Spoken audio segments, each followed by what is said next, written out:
राहुल गांधी जी पे कितने आक्षेप लगा चुके हैं। बीजेपी कोरियन वरिष्ठ नेता है इनके पार्टी के, जो लोग जो हताश होकर छोड़ गए, जो बचे हैं, वो इनके अपनी ही पार्टी के अंदर इनके जोड़ तोड़ चल रहा है। उसको छुपाने के लिए इनको संघ को ये आगे रखकर उसके ऊपर वार आपकी कोरोना के समय अदिति जी कहाँ थी कांग्रेस पार्टी? जिस प्रकार लोगों को जिस समय भोजन चाहिए था, संघ के स्वयं सेवकों ने लाखों परिवारों को घर घर जाकर भोजन पहुंचाया है।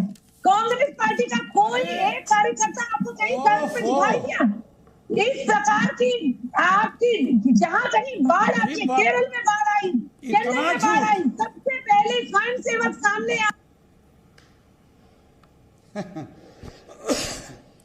ऐसे संगठन के लिए जिस प्रकार के आप अपशब्द बोल रहे हैं, अखिलेश प्रताप जी कहीं अपनी अंतरात्मा में झांक कर देख लीजिए। और यही कारण है आपकी जो जिस प्रकार की परिपक्वता आपकी पार्टी के नेता और साथ ही साथ प्रवक्ता दिखाते हैं, वही कारण है कि जनता आपको नकार रही है, बार बार नकार रही है।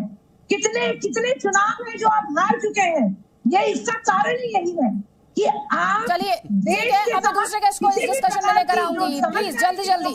पहले घनश्याम तिवारी, सवाल राहुल गांधी के स्टेटमेंट पर है। राहुल गांधी ने कहा बीजेपी और आरएसएस ने इस देश को इररिपेयरेबल डैमेज कर दिया है, उस पर आपकी पार्टी का क्या स्टैंड है?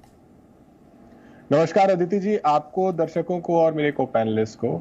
आज मैं ये कार्टून देख रहा था, अगर आपको आज तक मेरी आवाज आ रही है, शायद इस पे क्लियरली ना दिखाई दे रहा हो आपके जो देख रहे हैं, बट ये 1945 में नाथूराम गोडसे द्वारा संपादित पत्रिका अग्रणी में प्रकाशित कार्टून है, जिसमें गांधी को रावण की उपमा दी गई है। और उस रावण के 10 जो सर दिखाए गए हैं, उसमें जवाहरलाल नेहरू जी, सरदार पटेल जी, मौलाना कलाम आजाद जी और उसमें सुभाष चंद्र बोस जी को अलग अलग सर दिखाए गए हैं। और उस कार्टून में जो लोग तीर लेकर के इस रावण का वध कर रहे हैं, वो श्यामा प्रसाद मुखर्जी जी हैं और सावरकर जी हैं।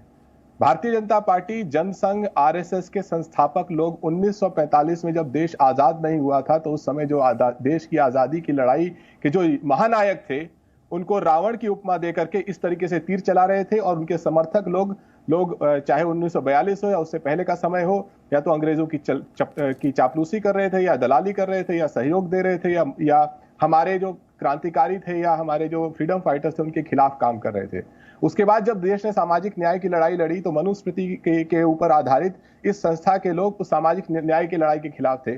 आप ये बताइए, उस समय से आज तक की लड़ाई, आज देश आर्थिक तंगी की लड़ाई लड़ रहा है, बेरोजगारी की लड़ाई लड़ रहा है, महंगाई की लड़ाई लड़ रहा है, इसमें से कौन सी लड़ाई में आरएसएस की कोई भूमिका है? आजादी की लड़ाई में कोई भूमिका नहीं, सामाजिक न्याय की लड़ाई में कोई भूमिका नहीं।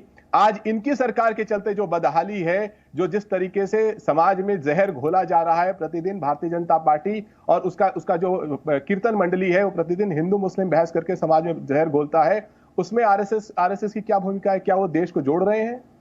ये लोग शुरू से अंत तक देश को तोड़ने वाले हैं, सिवाय देश का सत्यानाश करने के इन्होंने कुछ नहीं किया है।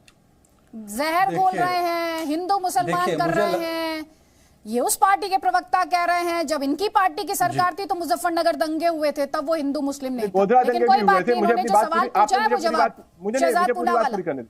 एक वाक्य में, शहजाद से पहले एक वाक्य में पूरी बात करूंगा। शहजाद ने डेली यो में आर्टिकल लिखा, जिसमें उन्होंने कहा कि भारतीय जनता पार्टी और आरएसएस का जो राष्ट्रवाद है वो मक्कारी है। आज भी वो आर्टिकल आप देख सकती हैं। उससे पहले इन्होंने 2011 से लेकर 2016-17 तक नरेंद्र मोदी के ऊपर, आरएसएस के राष्ट्रवाद के ऊपर, इस पार्टी के, मोदी जी के और आरएसएस की मक्कारी के ऊपर तमाम लेख लिखे हैं।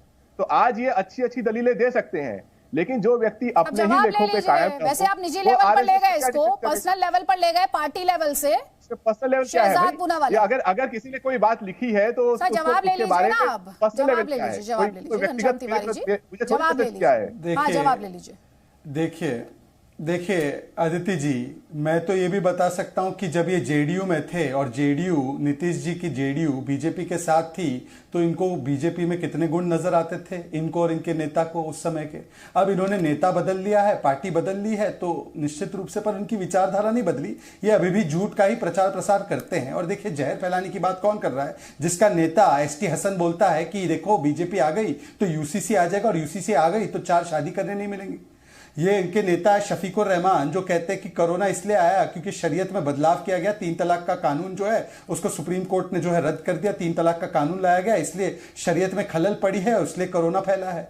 ये वो लोग हैं जिन्होंने अल-कायदा के आतंकी पकड़े गए तो कहा यूपी एटीएस पर भरोसा नहीं, और बीजेपी की वैक्सीन वैज्ञानिकों को द्वारा बनाई गई कोरोना वैक्सीन को बताया। तो मैं इनकी बातों पर तो जवाब दूंगा ही नहीं, पर हाँ इतिहास की इन्होंने कुछ बातें की उस पर जवाब देते हैं। और मैं चाहता हूं कि पूरी ईमानदारी से आज घनश्याम तिवारी और अखिलेश प्रताप जी दोनों जवाब दे और मेरी बातों को सुनने के बाद जवाब दे।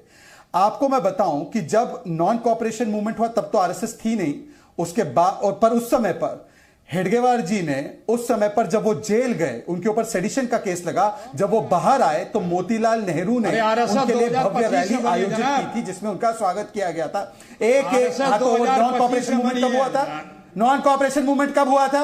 और आरएसएस 25 में बनी, उससे पहले नॉन कोऑपरेशन हुआ था। अखिलेश जी अब थोड़ा सा राहुल गांधी वाला ज्ञान मत दिखाइए, अब रुक जाइए 2 मिनट। उसके बाद जो क्विट इंडिया मूवमेंट हुआ, क्विट इंडिया मूवमेंट के समय पर चमुर अष्टी सत्याग्रह के नाम से पूरा सत्याग्रह का आंदोलन अगर किसी ने लीड किया तो आरएसएस के लोग थे। मैं आपको एक उदाहरण बताता हूं। 1942 में पटना के सेक्रेटेरिएट पर तिरंगा लहराने के लिए कुछ युवक गए, उन पर गोलियां बरसाई गई। उसमें देवीपत चौधरी और जगतपति कुमार थे जो आरएसएस के कार्यकर्ता थे। आज मैं डंके की चोट से पूछना चाहता हूं अदिति जी, आपके शो पर मैंने 2 आरएसएस के कार्यकर्ताओं का नाम बताया जिन्होंने अपना सर्वस्व दे दिया तिरंगे के लिए, आजादी के लिए। ये सोनिया गांधी, एंटोनिया माइनो के परिवार के 2 सदस्य बता दे जिन्होंने आजादी के लिए अपने जान को न्यौछावर किया, और अखिलेश यादव के 2 सदस्य परिवार के बता दे जिन्होंने आजादी के लिए अपना जान न्यौछावर किया। अब लाला लाजपत राय का नाम मत लेना, महात्मा गांधी का नाम मत लेना, एंटोनिया माइनो और अखिलेश यादव दोनों अध्यक्ष अपने पार्टी से एक-एक नाम बता